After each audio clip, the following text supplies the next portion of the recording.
आता कैलास अडगावकर ज्वेलर्स सोबत सोनं घेणं झालं आणखीन सोपं. मेकिंग चार्जेसवर तब्बल 50% सूट.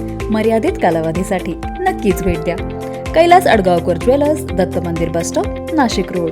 नाशिक येथे होणाऱ्या सिंहस्थ कुंभमेळा 2027 अनुषंगाने साधुग्रामसाठी आवश्यक जमीन अधिग्रहण प्रक्रियेतील अडचणी आणि शेतकऱ्यांच्या समस्या समजून घेण्यासाठी महापौर हिमगौरी अहिराडके यांच्या अध्यक्षतेखाली महापौर दालनात महत्त्वपूर्ण बैठक आयोजित करण्यात आली आहे. प्रशासनाकडून शेतकऱ्यांची यादी महापौरांना सादर केल्यानंतर संबंधित शेतकऱ्यांचे मत आणि भूमिका जाणून घेण्यासाठी महापौरांनी शासन स्तरावर ही बैठक घेतली.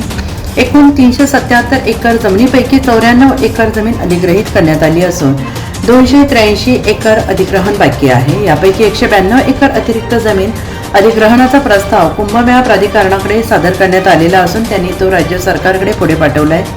तसेच संबंधित अहवालात जिल्हाधिकारी कार्यालयामार्फत राज्य शासनाकडे सादर करण्यात आलेला आहे. बैठकीदरम्यान शेतकऱ्यांनी सेल इंडेक्सच्या अनुपातात दर निश्चित करण्याची मागणी ठामपणे मांडली. या संदर्भात प्रशासनाने सकारात्मक दृष्टिकोन ठेवून पुढील कार्यवाही करण्याचे संकेत दिले. याशिवाय उर्वरित 700 एकर जमीन लीजवर घेण्याचा पर्याय महापौरांनी शेतकऱ्यांसमोर मांडला. या संदर्भात मुख्यमंत्री देवेंद्रजी फडणवीस आणि कुंभमेळा मंत्री गिरीश महाजन यांच्याशी सविस्तर चर्चा करून पुढील विषय शिखर समितीच्या पटलावर ठेवण्याचे आश्वासन महापौरांनी दिले.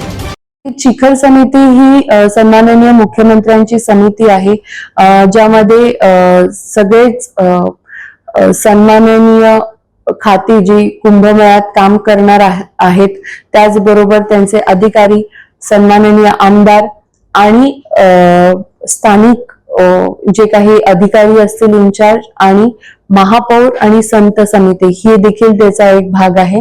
हे प्रामुख्याने कुंभमेळा करता सन्माननीय मुख्यमंत्र्यांनी स्थापित केली आहे आणि त्यामध्ये जेव्हा भूमिका मांडायची वेळ येते त्यावेळेस आपल्या शेतकऱ्यांचं काय म्हणणं आहे हे जाणून घेण्यासाठी मी आज सगळ्यांसाठी ही चर्चा ठेवली होती. पुढे जेव्हा निर्णय येतील शासनाकडनं त्यामध्ये त्यांचे निर्देश कसे असतील, खरं इम्प्लिमेंटेशन अथॉरिटी ही महानगरपालिका आहे.